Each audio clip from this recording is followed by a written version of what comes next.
And our citizens, when you look at what happened in the midterms and you look at how, at the end of the day, people fundamentally, rejected crazy.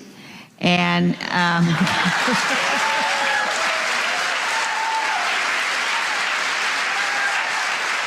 Wonder who she could be talking about. Anybody I know. And these bastards of the media want to drag him through the mud. Through the heart of the McCain machine. I wish that somebody would say, you know what? Arrest me then. I don't care. We need people with courage to say, class what felony? Go ahead, go for it. Arrest me. Because this is a botched election and you're disenfranchising the folks in Mojave County when you allow this kind of an election in Maricopa County to stand. Once again, this is Republican Liz Cheney going after the MAGA crowd with some truth as she went off script during a live interview. At the end of the day, people fundamentally, rejected crazy. And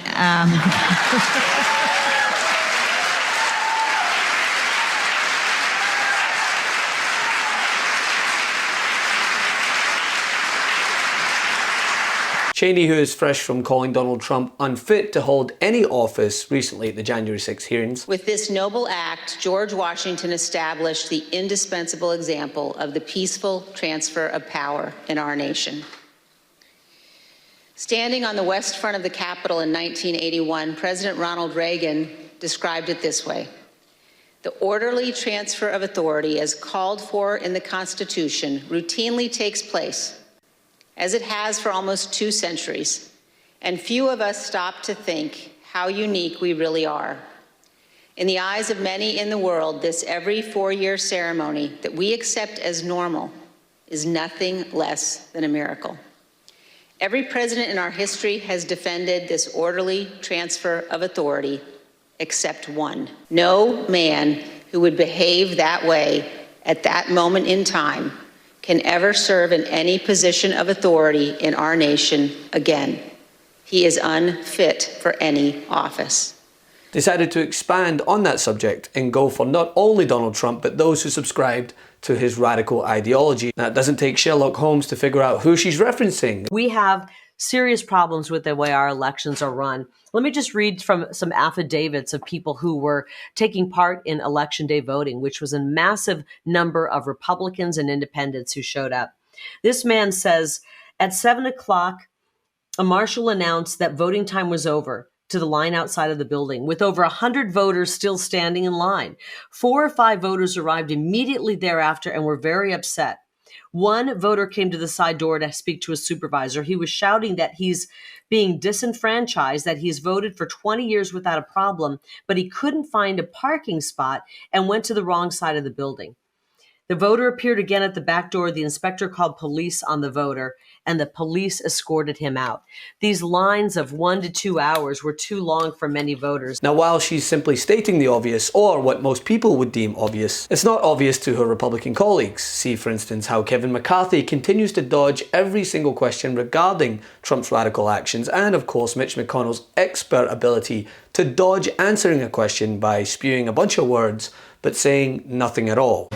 First, let me just say that anyone seeking the presidency who thinks that the Constitution could somehow be suspended or not followed, it seems to me would have a very hard time being sworn in as President of the United States. Well, looking back at 22, some of you may recall, I never said there was a red wave. I said we had a bunch of close races. And looking at each race separately, I wasn't making that up. We had a bunch of close races. We ended up having a candidate quality time. Anybody remember who mentioned that back in August? Look at Arizona. Look at New Hampshire. And a challenging situation in Georgia as well. We did, by we, I mean the Senate Leadership Fund, did intervene in 2 primaries, in Alabama and in Missouri. And I do think we had an opportunity to relearn one more time, you have to have quality candidates to win competitive Senate races. We went through this in 2010, 2012, Christine O'Donnell, Sharon Angle, Todd Aiken, Richard Murdoch, and unfortunately revisited that situation in 2022. Our ability to control the primary outcome was quite limited in 22 because of the support of the former president proved to be very decisive in these primaries. So my view was, do the best you can with the cards you're dealt. Hopefully in the next cycle, we'll have quality candidates everywhere and a better outcome. Our blue wall stopped the red wave and election deniers got denied election. That's why we're celebrating with the new Democracy Prevails team. We've got lots of work to do, but we should all be proud that when democracy was tested, democracy prevailed. You've earned this. Don't wait. Get yours right now at store.MeidasTouch.com. That's store.MeidasTouch.com.